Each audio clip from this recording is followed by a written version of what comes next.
Seguramente muchos de ustedes han oído hablar de las leyes de Murphy. Son expresiones que resumen con ironía la realidad de que las cosas casi nunca salen como las planificamos. Una de las leyes de Murphy más conocidas es esta: si algo puede salir mal, saldrá mal. Aunque eso es una exageración, eso refleja la realidad de que no tenemos control. Mi hermano, tú y yo no tenemos el control. Y eso puede llegar a ser muy frustrante. Es como si hubiera una conspiración invisible y misteriosa en contra nuestra. Ahora, si nosotros pudiéramos ver por encima del sol, si nosotros pudiéramos ver las cosas desde la perspectiva de Dios, veríamos que ciertamente hay una mano invisible detrás de todos nuestros contratiempos. Pero esa mano no está conspirando contra nosotros. Esa mano está redireccionando nuestra agenda hacia una agenda mucho mejor. Esa es una de las grandes lecciones que aprendemos del pasaje que vamos a estudiar en la mañana de hoy en nuestra serie expositiva en el libro de los Hechos. La semana pasada vimos el concilio de Jerusalén, Hechos capítulo 15, y vimos que después del concilio las cosas parecían muy bien. El evangelio había sido defendido apropiadamente, la unidad de la iglesia fue preservada. Todo indicaba que la obra del Señor seguiría avanzando sin mayores problemas. Pero cuando llegamos a Hechos capítulo 15, versículo 36, todo cambia repentinamente. Aquí nos encontramos en este pasaje con una separación dolorosa, con puertas que se cierran en el camino, con una violenta oposición que se levanta en contra del evangelio. Y sin embargo, como vamos a ver en esta mañana, Lucas nos muestra que detrás de cada uno de esos obstáculos, Dios estaba reorientando la agenda misionera de Pablo y Bernabé para ajustarla a su propia agenda. Hay básicamente tres escenas aquí que vamos a ver a lo largo de este pasaje. Voy a tratar de sintetizar todo esto en el tiempo que tengo, ¿verdad?, por delante. La primera escena, en los últimos versículos del capítulo 15, vemos que Dios avanza su obra a pesar de las divisiones. Dios avanza su obra a pesar de las divisiones. Vean el versículo 36. Después de algunos días, Pablo dijo a Bernabé: volvamos y visitamos, Hechos 15:36, volvamos y visitemos a los hermanos en todas las ciudades donde hemos proclamado la palabra del Señor, para ver cómo están. O sea, poco tiempo después del concilio, Pablo le comunica a Bernabé este deseo de visitar las iglesias que ellos habían establecido durante el primer viaje misionero. Y uno de los propósitos, lo veremos en el capítulo 16, versículo 4, era comunicarles las conclusiones del concilio. Pero la idea general era fortalecer estas iglesias recién nacidas, ancladas en el evangelio. Pero entonces Bernabé sugiere llevarse de nuevo a Marcos, o a Juan Marcos, el mismo que los había abandonado, recuerdan, en el primer viaje misionero, versículo 37. Bernabé quería llevar también con ellos a Juan, llamado Marcos, pero Pablo consideraba que no debían llevar consigo a quien los había desertado en Panfilia y no los había acompañado en la obra. Se produjo un desacuerdo tan grande que se separaron el uno del otro. Bernabé tomó consigo a Marcos y se embarcó rumbo a Chipre, mas Pablo escogió a Silas y partió, siendo encomendados por los hermanos a la gracia del Señor. Es interesante que Lucas no nos da ninguna pista sobre quién de los dos tenía la razón.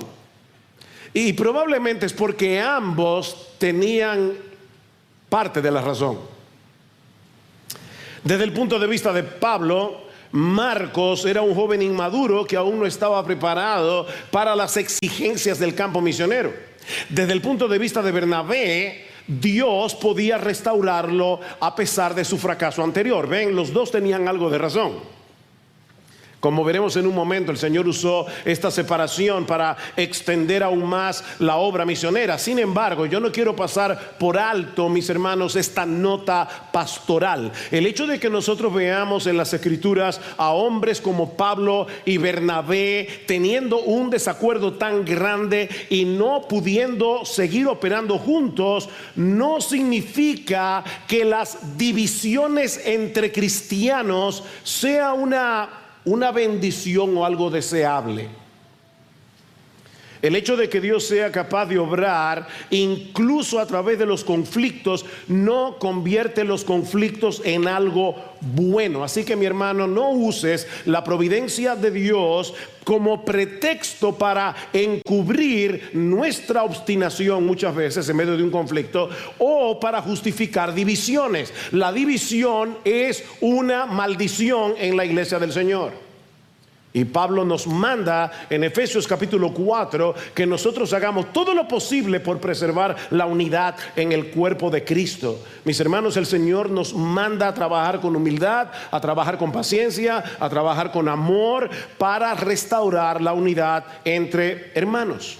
De hecho, es importante señalar que este distanciamiento fue temporal. Más adelante nosotros vemos que Pablo y Bernabé volvieron a trabajar juntos. Eso lo vemos o lo sugiere Hechos, 1 Corintios capítulo 9 versículo 6.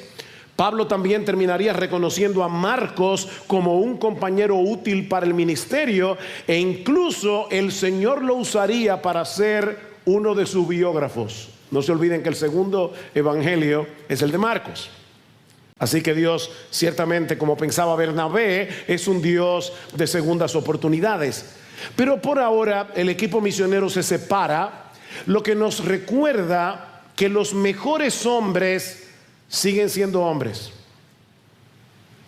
Yo voy a repetir eso otra vez porque hay una tendencia en el corazón a idealizar a ciertos siervos del Señor, sobre todo los que ya están muertos.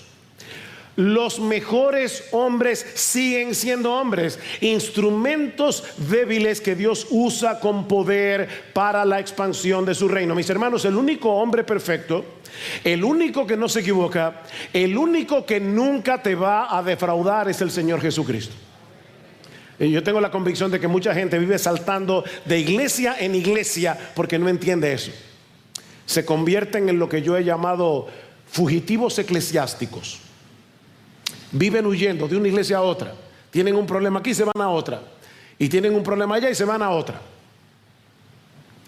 Pero como Dios es Dios, los conflictos humanos jamás van a poder detener su obra. Como decíamos hace un momento, Dios usó este penoso incidente para duplicar el esfuerzo misionero.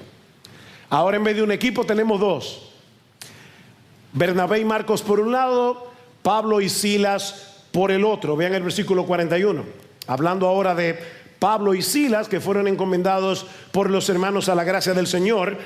Dice: y viajaba por Siria y Cilicia confirmando las iglesias. Llegó también a Derbe y a Listra, el mismo lugar donde Pablo había sido antes apedreado. Y estaba allí cierto discípulo llamado Timoteo, hijo de una mujer judía creyente, pero de padre griego, del cual hablaban elogiosamente los hermanos que estaban en Listra y en Iconio. Así que cuando Pablo y Silas llegan a Listra, se encuentran con Timoteo. Yo estaba a punto de hacer algo que no voy a hacer. Estando sentado ahí pensaba: cualquiera le pide a todos los jóvenes entre 18 y 20 años que se pongan de pie. No lo hagan. Pero esa era la edad que Timoteo tenía cuando se fue con Pablo a la obra misionera. Y no olviden que esta iglesia comenzó con un grupito de 12 jóvenes entre 18 y 24 años de edad hace 48 años. No olviden eso. A veces nosotros subestimamos a los jóvenes Y lamentablemente a veces los jóvenes se subestiman ellos mismos. Piensan que la adolescencia es un tiempo de diversión, ya luego llegará la madurez y la adultez. No, amado joven, la obra misionera es para ti también, porque lo fue para Timoteo. Versículo 3. Vamos a ver el costo que eso supuso a Timoteo. Pablo quiso que éste fuera con él y lo tomó y lo circuncidó por causa de los judíos que había en aquellas regiones, porque todos sabían que su padre era griego, la mamá era judía, su papá era griego, y conforme pasaban por las ciudades entregaban los acuerdos tomados por los apóstoles y los ancianos que estaban en Jerusalén para que los observaran. Así que las iglesias eran confirmadas en la fe y diariamente crecían en número. Timoteo provenía de una familia mixta. Su madre era judía, su padre era griego, y en esos casos la ley rabínica estipulaba que el niño debía ser tratado como un judío.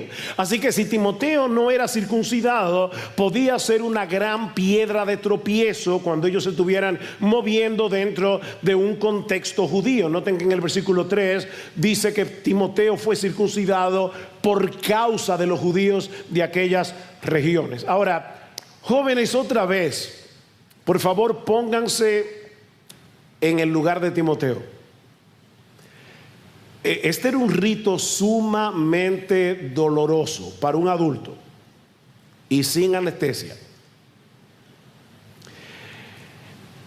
Yo me imagino que si alguno de nosotros hubiera estado en el lugar de Timoteo, le hubiera dicho a Pablo: pero no acaban de decir en el concilio de Jerusalén que la circuncisión no era necesaria. ¿Por qué tú quieres que yo me circuncide a esta altura de juego? Pero Timoteo no estaba pensando en sus derechos.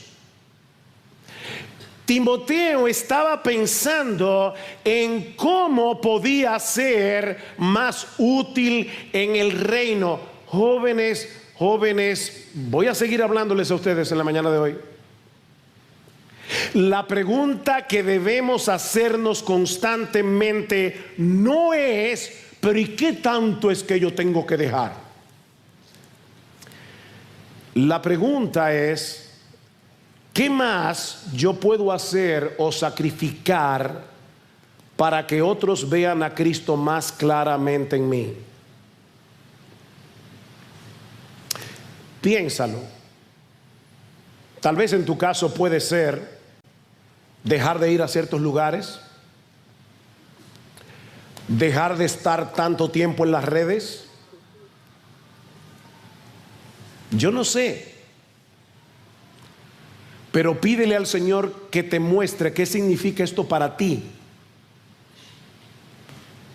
Jóvenes, no se aferren a lo más cómodo, no se aferren a lo más popular. Abracen con gozo el camino estrecho que glorifica a Cristo y bendice a otros. Cristo es lo suficientemente hermoso y maravilloso como para que hagamos eso.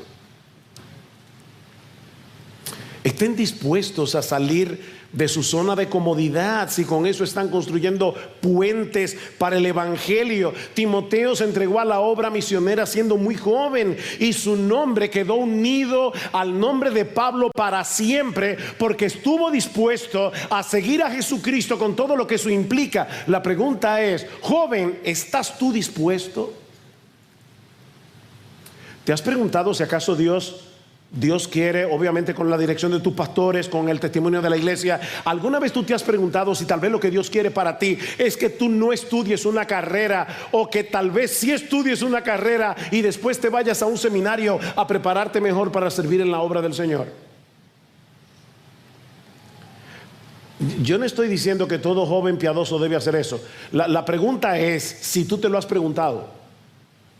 Ahora, adultos de IBCJ, ¿estamos dispuestos nosotros O estamos tan aferrados a nuestras comodidades, a nuestros derechos, que estamos perdiendo el gozo y el privilegio de servir a Cristo en el avance de su obra, en el avance del Evangelio, en la edificación de su iglesia.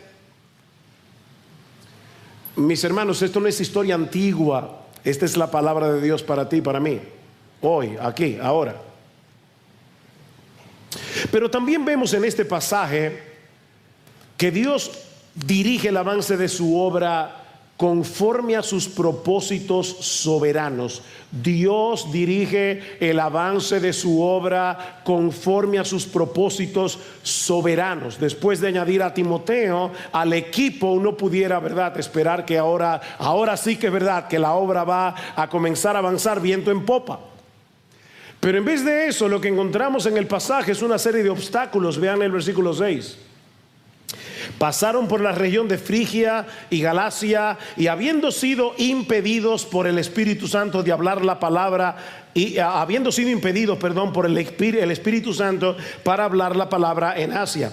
Y cuando llegaron a Misia, intentaron ir a Bitinia, pero el Espíritu de Jesús no se lo permitió. Y pasando por Misia, descendieron a Troas, y por la noche se le mostró a Pablo una visión. Mis hermanos, esto se lee tan rápido, no me tomó ni 15 segundos. Pero vamos a ponernos ahora en el lugar de Pablo, Silas y Timoteo. Ellos intentan predicar el Evangelio en Asia, el Espíritu se los impide. Luego quieren ir a Bitinia, nuevamente el Espíritu no se los permite. Finalmente llegan a la ciudad portuaria de Troas y todavía no saben ni hacia dónde ir ni cuánto tiempo más debían quedarse allí. Ahora, les repito, esto se leyó en 15 segundos, pero ellos han viajado 800 kilómetros. Sí, oíste bien, toma un mapa. Ellos han viajado 800 kilómetros en el que no se narra ningún fruto visible del Evangelio, ningún convertido, ninguna iglesia que fue fundada, y sin tener la menor idea de hacia dónde debían ir ni por cuánto tiempo permanecerían allí. Mis hermanos, por favor, piensen en esto. Pablo estaba haciendo la voluntad de Dios. Él estaba siguiendo el llamado que Dios le había dado, y sin embargo las puertas se cierran una tras otra. Pablo, Silas, Timoteo no tienen la menor idea de lo que Dios está haciendo. ¿Te has visto en esa situación? Estás haciendo exactamente lo que se supone que debes hacer, y aún así te encuentras en lo que parece un callejón sin salida. Y aunque suene paradójico, debemos aprender a escuchar la voz de Dios en su silencio. Debemos aprender a escuchar la voz de Dios en sus silencios y en sus obstáculos, porque forman parte de su plan. Sin que Pablo y su equipo lo supieran, Dios los estaba guiando hacia el lugar donde Él quería iniciar una nueva iglesia, en la ciudad de Filipos. Pero para que eso fuera posible, era necesario impedirles que fueran a otro sitio. Lo que nos recuerda, mis hermanos, lo que acabamos de cantar: es por fe que andamos, no es por vista. Y el llamado primordial de Dios, el llamado primordial, no es, mi hermano, por favor escucha esto, el llamado primordial de Dios no es que nosotros llevemos a cabo un plan específico, sino que sigamos a Jesús a donde Él nos lleve. Greg Harris, en un libro que yo recomiendo muchísimo, se llama La Copa y la Gloria, él dice acerca de este pasaje: nuestra meta en la vida no debe ser simplemente casarnos, sino seguir a Jesús. No debe ser mudarnos a cierta ciudad, sino seguir a Jesús. No debe ser hacer una actividad o ministerio deseado, sino seguir a Jesús. no debe ser tener éxito en lo que hagamos, sino seguir a Jesús. No debe ser recibir solo cosas buenas en la vida, sino seguir a Jesús. Ese es el llamado. Sigue a Jesús, aunque sea con una pared delante de ti. Sigue a Jesús. Es legítimo desear cualquiera de las cosas que yo he mencionado, que Greg Harris ha mencionado. Es legítimo orar por cualquiera de esas cosas. Pero mi hermano, recuerda que el cristiano solo tiene una última meta por la cual vivir: glorificar a Dios en medio de cualquier circunstancia. Todo lo demás son aditivos, buenos, pero aditivos al fin. Buscad primeramente el reino de Dios y su justicia, todo lo demás se te dará por añadidura. Dios no le dio a Pablo un mapa. Nosotros, ¿verdad?, quisiéramos tener un mapa. No, Dios no le dio a Pablo un mapa con todas las instrucciones por adelantado, ni a nosotros tampoco nos lo va a dar. No fue sino hasta que llegaron a Troas que Pablo recibió una clara indicación del plan de Dios. Versículo 9: por la noche se le mostró a Pablo una visión. Un hombre de Macedonia estaba de pie suplicándole y diciéndole: pasa a Macedonia y ayúdanos. Cuando tuvo la visión, enseguida procuramos ir a Macedonia, persuadidos de que Dios nos había llamado para anunciarles el evangelio. Dos cosas quiero señalar aquí. En primer lugar, el papel de la Santa Trinidad. ¿Se dieron cuenta? En el versículo 5, 6 dice que el Espíritu Santo les impidió hablar la palabra en Asia. En el versículo 7 dice que el Espíritu de Jesús no se lo permitió. Y en el versículo 10 dice que Dios los había llamado. Las tres personas de la Trinidad guiando la obra misionera. Pero lo segundo que quiero que noten, mis hermanos, es la inclusión de Lucas. ¿Se dieron cuenta cómo Lucas, el autor del evangelio, dice: tuvo una visión enseguida procuramos ir a Macedonia, persuadido de que Dios nos había llamado? Otra vez, mis hermanos, Dios no llega tarde. Dios no se equivoca de dirección. Él sabe exactamente a dónde quiere llevarnos, aunque ahora, mi amado hermano, mi amada hermana, tú no tengas la menor idea de lo que Él está haciendo o estés luchando con la frustración. Así que si te sientes atrapado en Troas, no te desesperes. Solo sigue caminando por fe, haciendo la voluntad de Dios que tú sí conoces, confiando en que Él sabe lo que está haciendo. Repito, haciendo la voluntad de Dios que tú sí conoces y confiando en que Él sabe lo que Él está haciendo. Cuando Pablo y el equipo llegaron a Filipos, ellos no sabían que estaban pisando lo que más tarde llamaríamos Europa. Sería anacrónico decir que Pablo llegó a Europa porque Europa no existía en ese momento como continente. En ese momento esa noción geográfica no existía. Para ellos era simplemente otra provincia dentro del vasto imperio romano, pero el Espíritu Santo sí sabía lo que estaba haciendo. Piensen en esto, mis hermanos. En ese lugar se plantó la primera iglesia de lo que luego vendría a ser el continente europeo, y siglos más tarde sería desde ese continente que el evangelio llegaría a África, a América del Norte, América del Sur, toda América Latina, Oceanía y hasta lo último de la tierra. El movimiento misionero iba a salir de Europa. Mis hermanos, si Dios no hubiera cerrado todas esas puertas en 800 kilómetros, no tendríamos la carta a los filipenses. Piénsalo. Así que cada vez que tú leas la carta a los filipenses y te sea de bendición, dile: Señor, gracias por haberle impedido a Pablo predicar la palabra en Asia. Y la historia de Occidente habría sido muy distinta, Porque fue en Europa donde más adelante surgiría una civilización profundamente marcada por la cosmovisión cristiana. Ustedes se están dando cuenta del paso tan monumental que Lucas está narrando aquí en pocos versículos. Nosotros podemos ver hoy la historia hacia atrás y decir: wow, pero qué sabio es Dios cuando nos dice que sí y cuando nos dice que no. No te frustres, mi amado hermano. Deja que Dios sea Dios y que siga haciendo su obra en su tiempo. O tú quisieras hacerle enmiendas al guión de Dios.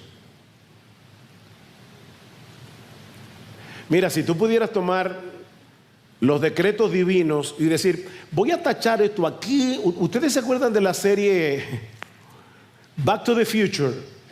Volver al futuro. Cada vez que ellos cambiaban una cosa del pasado, lo cambiaban todo en el futuro. No es que no se puede cambiar absolutamente nada de los decretos de Dios sin dañar todo el plan de Dios, incluyendo aquellas cosas que nos duelen, incluyendo aquellas cosas que nos hieren, incluyendo aquellas cosas que nos hacen sufrir. El plan de Dios es perfecto, mis hermanos, porque Dios es perfecto. Y es precisamente en Filipos donde encontramos la siguiente escena de nuestro relato. Y aquí vemos en tercer lugar que Dios extiende su gracia en medio de un grupo muy diverso. Dios extiende su gracia en medio de un grupo muy diverso. En el resto del capítulo 16, que lamentablemente vamos a ver más brevemente de lo que hemos visto hasta aquí, encontramos el nacimiento de la iglesia en Filipos con un grupo, una membresía muy variada. Una rica empresaria, una esclava endemoniada y un carcelero romano. Obviamente en Filipos hubo más conversiones, seguramente. Pero Lucas quiere que nosotros nos fijemos en este trío: una rica empresaria, una esclava endemoniada y un carcelero romano. Versículo 11. Así que zarpando de Troas, navegamos con rumbo directo a Samotracia, una isla pequeña, y al día siguiente llegamos a Neápolis, es el puerto de Macedonia. De allí a Filipos, 20 kilómetros hacia adentro, que es una ciudad principal de la provincia de Macedonia, una colonia romana. En esta ciudad nos quedamos por varios días. Filipos era una ciudad de gran importancia, fundada por el padre de Alejandro el Grande, Felipe de Macedonia. Por eso se llamó Filipo. Era una ciudad principal de la provincia de Macedonia y era una colonia romana. Y lo que eso significa es que Filipos era una Roma en pequeño. Como era su costumbre, Pablo y su equipo buscaron primero a los judíos de la ciudad, pero al parecer no había sinagoga en Filipos, probablemente porque para que haya una sinagoga tenía que haber por lo menos 10 hombres judíos. Así que en Filipos la comunidad judía era sumamente pequeña. Este grupo de creyentes o de prosélitos, como el caso de Lidia, se reunía junto al río, y la razón era porque así podían llevar a cabo las ceremonias rituales de purificación. Versículo 14. Y estaba escuchando cierta mujer llamada Lidia, de la ciudad de Tiatira, vendedora de telas de púrpura, que adoraba a Dios. Esta es una etiqueta que se usaba en aquellos días para hablar de los prosélitos. Lidia no era judía, pero había creído en el Dios de Israel, y el Señor abrió su corazón para que recibiera lo que Pablo decía. Lidia debe haber sido una mujer muy rica, porque la tela de púrpura era muy cara. De hecho, era una tela que solían usar solamente los reyes o las personas que tenían un alto rango dentro de la estructura administrativa de Roma. Así que Lidia era una mujer que seguramente tenía muchos contactos con los magistrados, con la clase política de la ciudad, de Filipos. Lucas dice que era de Tiatira. De paso, interesante, una de las ciudades en las que el Espíritu Santo le impidió a Pablo predicar. O sea, tenía que conseguir a una tiatirense, pero en Macedonia, no en Tiatira. Probablemente, me imagino que Lidia fue ese sábado al río, como lo había hecho un montón de veces, sin saber que ese día algo sobrenatural iba a suceder en su vida. Dice Lucas que Pablo comenzó a predicar el evangelio y Cristo mismo le abrió su corazón para que ella aceptara el mensaje y fuera salva.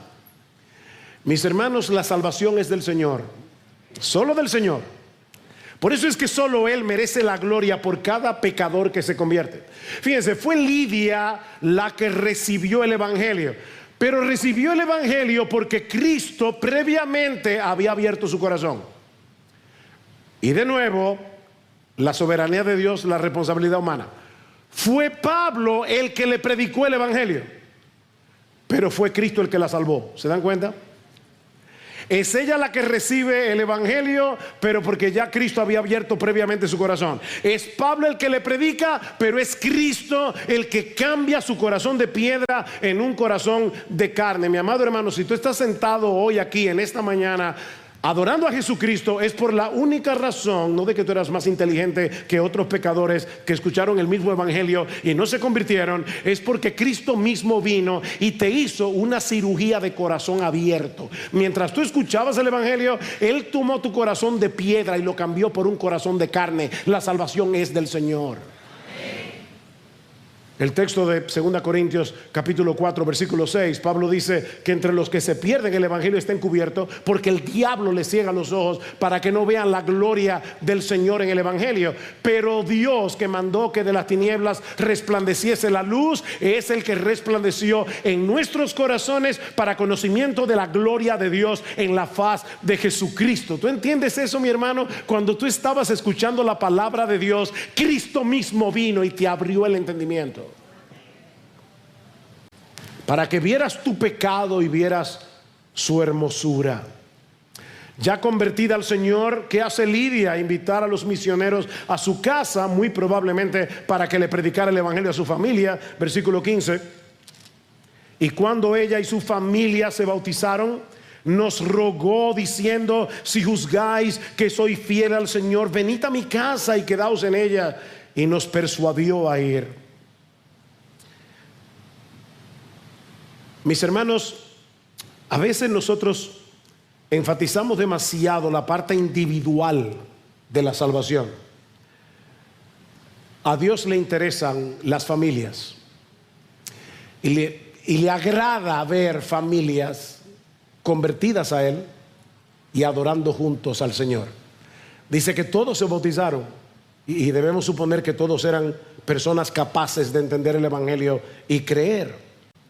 Mientras tanto, Pablo y Silas y Timoteo y Lucas continuaron asistiendo al grupo que se reunía en el río para orar, cuando de repente se topan con una joven endemoniada. Versículo 16.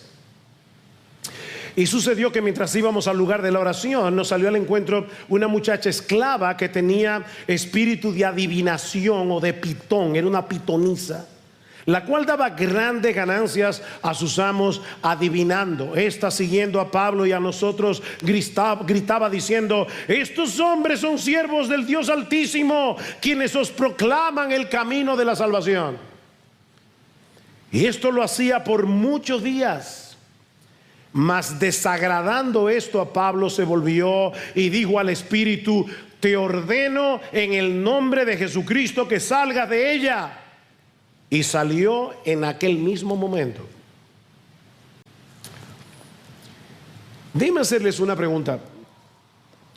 ¿Lo que esta muchacha endemoniada decía de los misioneros era verdad? ¿Sí o no? Sí. Son siervos del Dios Altísimo que anuncian el camino de la salvación. ¿Cuál era el plan del diablo al hacer que esta muchacha endemoniada señalara a Pablo y a su equipo de esa manera. Asociar a Pablo, Silas, Timoteo y Lucas con el ocultismo. Era como decir, somos del mismo equipo. No, no somos del mismo equipo. Esta muchacha estaba esclavizada por un demonio. Pablo y su equipo predicaban a Jesús. Y no deja de ser interesante la manera como Lucas narra lo que podríamos llamar un exorcismo. Esto no se parece en nada a las películas de terror, sin muchos aspavientos. Pablo simplemente le dice, te ordeno en el nombre de Jesucristo que salga de ella, y al instante el espíritu salió. Y otra vez, vean lo que vimos en el caso de Lidia. Esta muchacha no pidió ser liberada. Esta muchacha no hizo absolutamente nada para llegar a ser librada del demonio. Simplemente Dios soberanamente la quiso liberar. Una simple orden en el nombre de Jesús fue suficiente para liberar a esta muchacha de su doble esclavitud, del diablo y de sus amos terrenales. Y por supuesto eso desagradó profundamente a los que se beneficiaban de la miseria de esta muchacha. Versículo 19, pero cuando sus amos vieron que se les había ido la esperanza de su ganancia, prendieron a Pablo y a Silas, los arrestaron hasta la plaza ante las autoridades, y después de haberlos presentado a los magistrados superiores, dijeron, estos hombres siendo judíos alborotan nuestra ciudad y proclaman costumbres que no nos es lícito aceptar ni observar, puesto que somos romanos. Se dieron cuenta que ellos no dijeron nada del negocio. O sea, ellos no dijeron, estos hombres nos dañaron el negocio. No, ellos van a los magistrados y le dicen, estos hombres son alborotadores que están perturbando el orden imperial de la ciudad. ¿Y qué hacen los magistrados? Bueno, de inmediato, dice Lucas, echan mano a Pablo y a Silas. No sabemos dónde estaba Timoteo y dónde estaba Lucas. Les rasgan la ropa, los azotan con varas, y en el versículo 23 dice que le dieron muchos azotes, los meten en la cárcel, y dice en el versículo 24, en el calabozo interior. El calabozo interior era la parte de máxima seguridad en la cárcel y la más insalubre, y para humillarlos todavía más, dice que le pusieron sus pies en el cepo. El cepo era una estructura de madera con agujeros móviles donde se insertaban los pies y a veces las muñecas y el cuello, de manera que los carceleros ajustaban los huecos para causar más dolor por más tiempo. El cepo era un castigo casi insoportable. Ahora, en vez de quejarse, Pablo y Silas manifiestan de la manera más clara su confianza en el Señor y su gozo en hacer su obra sin importar el costo. Versículo 25. Como a medianoche, Pablo y Silas oraban y cantaban himnos a Dios, y los presos los escuchaban. Déjeme hacer una confesión aquí. Mientras leí este pasaje durante esta semana, me llevó a cuestionar mi teología del sufrimiento. Porque yo creo que si hubiera sido yo el que hubiera estado en la cárcel con los pies en el cepo, la canción que hubieran escuchado los presos hubiera sido otra. ¡Sáquenme de aquí! ¡Esto es injusto! A veces yo me veo a mí mismo quejándome por cosas tan triviales. No, yo sé que a ti no te pasa. Mis hermanos, este relato debe llevarnos a preguntarnos qué clase de visión de Dios es la que hace que hombres como Pablo y Silas, hombres como tú y como yo, sufran con gozo. ¿Qué visión tenían ellos de Dios? Miren, ellos no cantaban porque no les doliera el dolor. Ellos cantaban porque Cristo les era inmensamente precioso. Más precioso y más valioso que la libertad, que la salud, que la comodidad. Leí recientemente que la verdadera teología del sufrimiento no solo explica el dolor, lo convierte en adoración. Mis hermanos, tú y yo necesitamos tener una clara teología del sufrimiento. Dios está en control aún del dolor. Alguien me mandó esta semana una nota de Jason Kovacs, es un consejero bíblico, que decía que muchos cristianos de nuestra generación han abrazado una teología de la prosperidad emocional. No una teología de la prosperidad económica, una teología de la prosperidad emocional. Se supone que no debemos sufrir, se supone que no debemos tener traumas, se supone que no debemos tener dolor. Pero mis hermanos, eso no es lo que este libro enseña. Estamos en un mundo caído y el mismo Jesucristo dijo claramente: en el mundo tendréis aflicción, pero confiad, yo he vencido al mundo. Necesitamos, tú y yo necesitamos, mi hermano, una buena teología del sufrimiento. No, nadie nos ha prometido una vida sin dolor. Nadie nos ha prometido una vida sin traumas. Nadie nos ha prometido una vida sin sufrimiento. La pregunta que debemos hacernos es: ¿qué vamos a hacer tú y yo ahora en medio del dolor? ¿Caer en la autoconmiseración o seguir a Jesús?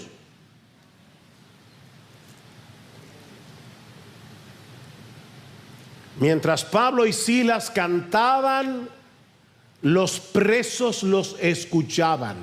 Y leí algo que decía que estos presos estaban escuchándolo en estéreo. Porque por un lado escuchaban las palabras de Pablo y Silas al cantar, al orar, pero por el otro lado palpaban el gozo de Pablo y de Silas. Lo estaban escuchando en estéreo. Mis hermanos, el mundo que está allá afuera necesita escuchar el evangelio en estéreo. Necesita escuchar nuestras palabras cuando les predicamos el evangelio. Pero ellos deben ver con nuestro gozo que Jesucristo es precioso, aún en medio del dolor. Y es entonces, cantando y alabando a medianoche, quién sabe a qué hora lo encarcelaron, que Dios interviene. Versículo 26. De repente se produjo un gran terremoto, de tal manera que los cimientos de la cárcel fueron sacudidos. Al instante se abrieron todas las puertas, las cadenas de todos se soltaron. Y es evidente que no fue por el terremoto. Dios las soltó. Y al despertar el carcelero y ver abiertas todas las puertas de la cárcel, sacó su espada y se iba a matar, porque el castigo para un carcelero que dejara escapar a un preso era la muerte, era la pena capital. Y él pensó: bueno, me mato yo primero, creyendo que los prisioneros se habían escapado. Mas Pablo clamó a gran voz diciendo: no te hagas ningún mal, pues todos estamos aquí. Versículo 29. Entonces él pidió luz y se precipitó adentro, temblando se postró ante Pablo y Silas, y después de sacarlo dijo: señores, ¿qué debo hacer para ser salvo? Es interesante que en vez de aprovechar el terremoto para escapar, Pablo y Silas, sabiendo lo que le iban a hacer ese carcelero, decidieron quedarse ahí. Otra vez, ¿qué hubieras hecho tú? Oh, pero Dios hizo un milagro, déjame salir huyendo. No, ellos pensaron: tenemos que proteger a este hombre. Y de alguna forma convencieron a todos los presos que no huyeran. No sabemos qué tanto conocía el carcelero del mensaje que los misioneros predicaban, pero seguramente sabía lo que había pasado con la joven endemoniada. Así que en ese momento este hombre se da cuenta que hay una sola cuestión que él necesitaba saber: ¿qué debo hacer para ser salvo? Respuesta, versículo 31. Ellos respondieron: cree en el Señor Jesús y serás salvo tú y toda tu casa. Aclaro que esta no es una promesa universal para todo el que se convierte, no lo es. Fue para el carcelero en particular, y lo vemos por el resto del capítulo. Dice: y le hablaron la palabra del Señor a él y a todos los que estaban en su casa, y él los tomó en aquella misma hora de la noche, le lavó las heridas, enseguida fue bautizado él y todos los suyos. ¿Ven cómo Dios está interesado en la familia? Todos se bautizan adorando juntos al Señor. Llevándolos a su hogar les dio de comer y se regocijó grandemente por haber creído en Dios con todos los suyos. Otra vez, mis hermanos, la salvación es del Señor. Es Él el que salva pecadores únicamente por su gracia, pero lo hace por medio de la fe y solo por medio de la fe. Todos conocemos de memoria Efesios 2:8. Por gracia sois salvos por medio de la fe. Esto no de vosotros, sino que es un don de Dios, no por obras, para que nadie se gloríe. Hermanos, si la salvación fuera por algo que nosotros hiciéramos, eso le robaría la gloria a Dios. Dice John Piper: la fe glorifica a Dios, las obras nos glorifican a nosotros. ¿Ven el punto? Tiene que ser por fe para que sea por gracia, y tiene que ser solo por gracia, porque la gracia le da toda la gloria únicamente a Dios. Si te sonó un trabalenguas, déjame repetírtelo.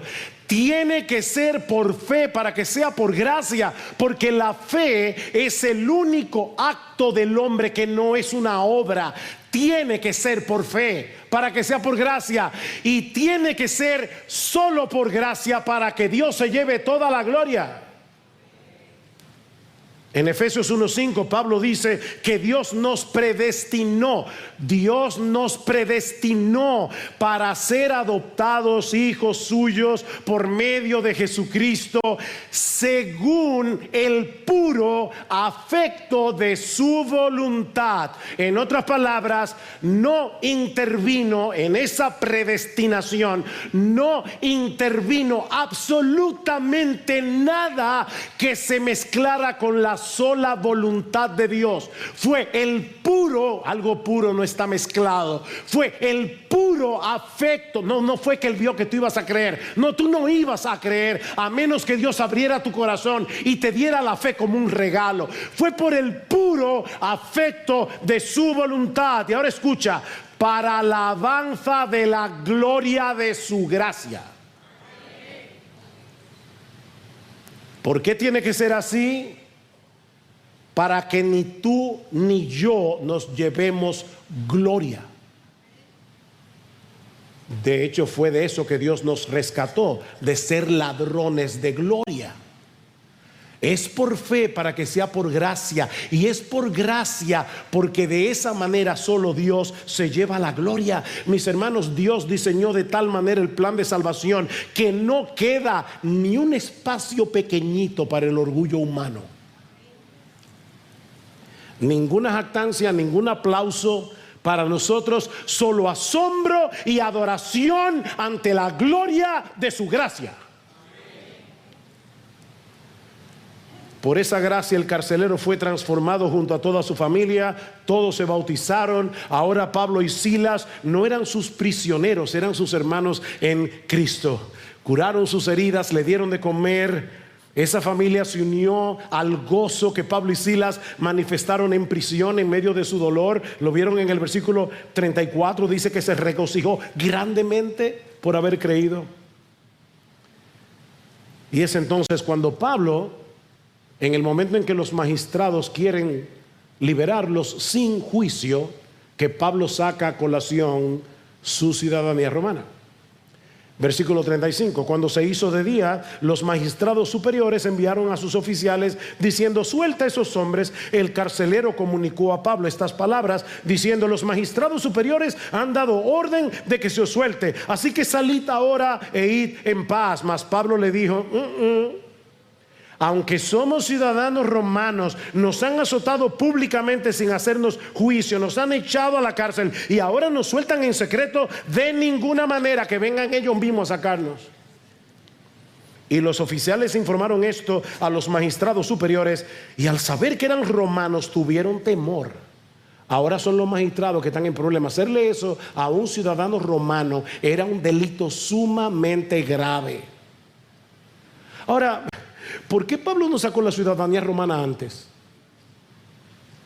Bueno, yo no sé por qué no lo hizo antes. Ahora, yo sí sé por qué Dios quiso que él no lo hiciera: para salvar al carcelero y a toda su familia. Ahora, ¿por qué lo hace ahora? O probablemente por varias razones. Uno, para preservar la iglesia de difamación, porque si Pablo se hubiera ido en secreto, la comidilla de la ciudad hubiera sido: yo no sé qué fue lo que hizo ese misionero, yo solamente sé que lo metieron en la cárcel y el tipo se fugó. Y también para librar a la iglesia recién nacida de un acoso futuro, porque los magistrados obligatoriamente tuvieron que reconocer la legitimidad de ese grupo. Así nació en Filipos una iglesia compuesta por una membresía muy variada. Versículo 40: cuando salieron de la cárcel, fueron a casa de Lidia, y al ver a los hermanos los consolaron y partieron. Probablemente la iglesia nació en casa de Lidia. Si se dan cuenta, ahora Lucas ya no habla en plural, incluyéndose. Lucas se queda en Filipos como el primer pastor probablemente de esa iglesia. Noten el versículo 1 del capítulo 17. Después de pasar por Anfípolis y Apolonia, llegaron a Tesalónica. Ya Lucas no anda con ellos. Mis hermanos, si hay algo que aprendemos de todo este relato, es que cuando nuestros planes se frustran, cuando las puertas se cierran, eso no significa que estamos fuera de la voluntad de Dios. Eso no significa que Dios ha perdido el control, y mucho menos que Dios nos ha abandonado. Este relato está lleno de obstáculos, de sufrimientos, de injusticias, y sin embargo, en cada escena Dios está presente, haciendo avanzar su obra exactamente como Él había determinado que esa obra iba a avanzar. Tú y yo podemos y debemos confiar en su sabiduría, en su bondad, en su poder, aun cuando la ruta no está clara o cuando nos sentimos en un callejón sin salida. Y caminar en obediencia en medio del dolor, como hicieron Pablo y Silas. Recuerden, hermanos, ellos no cantaban porque el dolor no dolía. Quiero remachar eso. Ellos cantaron porque Cristo les era más valioso que la libertad y más deseable que su comodidad. ¿Es eso Cristo para ti? Ellos habían aprendido que el sufrimiento no es una desgracia que hay que evitar. Ellos no habían comprado esa versión psicologizada del cristianismo. No, ellos lo vieron como una oportunidad para adorar a Cristo más profundamente. Oh, nosotros queremos que esos presos escuchen nuestro gozo en el Señor, aún en medio del dolor. Mis hermanos, la verdadera fe no elimina el sufrimiento, pero sí transforma la manera como enfrentamos el sufrimiento. Y si tú estás aquí sin Cristo, mi amigo, este pasaje te confronta con la pregunta más importante de tu vida: ¿qué debo hacer para ser salvo? Y la respuesta sigue siendo la misma: cree en el Señor Jesús y serás salvo. Pablo no dice cree en el Señor Jesús y es posible, tal vez, quizás.